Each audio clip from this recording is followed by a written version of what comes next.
The shops are poor, and many are closed. But once, before the Shadow Lord, there were many selling food and drink and clothes and other things to the people. Jasmine looked at him with her head on one side. Leaf realized that even now she did not understand. For her, food grew on trees, and drink ran in the streams. Other things were found or made, and what you could not find or make, you did without. They tramped on up the road, talking in low voices, trying to forget their tiredness. But soon it was too dark to see, and they had to light a torch to guide their way. Rodda held the flickering flame low, but all of them knew that it could still be seen from the air. The idea that their progress could be followed so easily was not pleasant. The Shadow Lord's spies might even now be patrolling the skies. Also, they had not yet reached the end of Thegan's territory. Though she was dead, they well knew that where wickedness had held sway for so long, danger threatened everywhere. About an hour after they had lit the torch, Jasmine stopped and glanced behind her. "We are being followed," she breathed. "Not just by one, but by many." Though they themselves could hear nothing, Leaf and Rodda did not bother asking her how she knew. They had learned that Jasmine's senses were far keener and sharper than their own. She might not know what shops were, she might not be able to read and write more than a little, but in other ways her knowledge was vast. "They know we are ahead," she whispered. "They stop when we stop, and move when we move."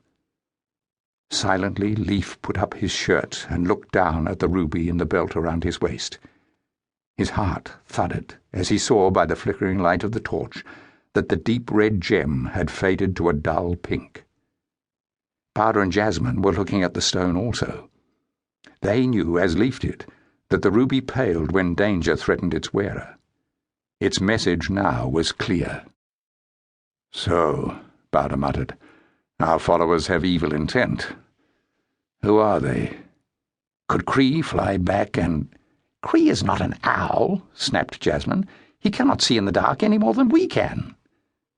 She crouched, put her ear to the ground, and frowned, listening intently. "The followers are not grey guards, at least," she said at last.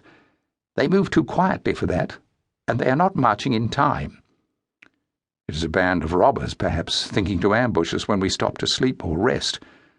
We must turn and fight." Leaf's hand was already on the hilt of his sword. The songs of the Raylad people were ringing in his ears. What was a ragged crew of robbers compared to the monsters he, Rodda, and Jasmine had faced and defeated? "The middle of a road hemmed in by thorns is no good place to make a stand, Leaf," said Rodda grimly. "And there is nowhere here that we could hide to take enemies by surprise. We should move on, to try to find a better place." They began to walk again, faster now. Leaf kept glancing behind him, but there was nothing to be seen in the shadows at his back. They came to a dead tree that stood like a ghost at the side of the road, its white trunk rising out of the thorn bushes. Moments after they had passed it, Leaf sensed a change in the air. The back of his neck began to prickle.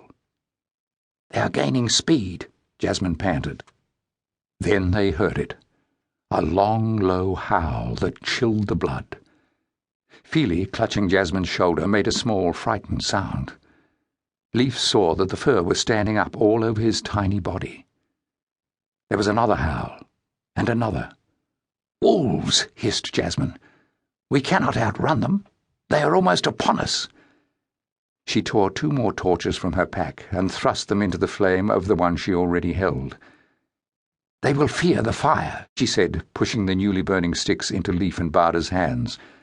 "But we must face them. We must not turn our backs." "We are to walk backwards all the way to Tom's shop?" Leaf joked feebly, gripping his torch. But Jasmine did not smile, and neither did Rodda. He was staring back at the dead tree glimmering white in the distance. "They did not make their move until we were past that tree," he muttered. "They wished to prevent us climbing it and escaping them. These are no ordinary wolves."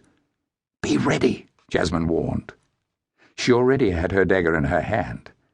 Leaf and Rodda drew their swords. They stood together, the torches held high, waiting. And with another... To keep listening to this audiobook, I've left you a link in the description so you can do it, at no cost thanks to Audible's 30-day free trial.